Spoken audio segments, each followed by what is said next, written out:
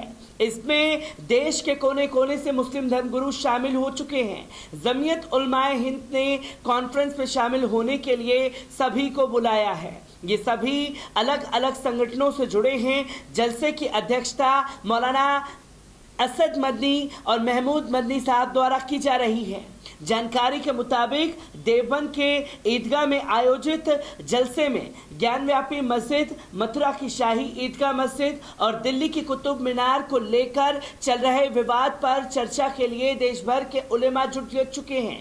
یہاں ایسے معاملوں میں کس طرح آگے بڑھا جائے جیسے بندوؤں پر منتھن کے ساتھ ساتھ آگے کا خاکہ تیار کرنے پر بات ہوگی۔ کامن سول کوڈ پر چرچا ہوگی۔ جمعیت علماء ہند کے ادھیکش مولانا محمود اسد مدنی صاحب کے نیترتو میں ہو رہے جلسے میں اسلامی مدعوں کے ساتھ ہی کامن سول کوڈ کو لے کر بھی چرچا ہو سکتی ہے۔ جلسے میں جمعیت علماء ہند کے علاوہ مسلم پرسنل لا بورڈ، سنی وقف بورڈ سمیت کئی بڑے مسلم سنگٹھن شامل ہو رہے ہیں۔ اس کے علاوہ 5000 مولانا، امام، دھرم گرو، مسلم بدھی جیوی اور اسلام کے جانکار حصہ لے چکے ہیں۔ جمعیت علماء ہند کا یہ جلسہ 28 سے 29 تک چلنے والا ہے۔ اس کو 3 سیشن میں بانٹا گیا ہے۔ پہلے سیشن کی شروعات 28 مئی صبح 8:45 پر شروع ہو چکی ہے۔ دوپہر 1 بجے پھر سے شروع ہوگی۔ دوسرا سیشن 7:30 بجے سے 9:30 بجے رات تک چلے گا۔ اسی طرح جلسے کا تیسرا سیشن 29 مئی کی صبح 8:45 سے شروع ہو کر دوپہر 1 بجے ختم ہو جائے گا، جس کی جانکاری اب سارجنک کر دی گئی ہے۔ اور اس بیٹھک کے بعد کیا نرنے لیا جائے گا اس کو بھی آپ کے سامنے رکھنے کی کوشش کروں گا، اور جو تازہ اپڈیٹ دیوبند سے آتی رہے گی، کس کے کیا بیان آئیں گے، ہر ایک تصویر آپ کے ساتھ ساجھا کی جائے گی۔ دیجیے اجازت، شکریہ۔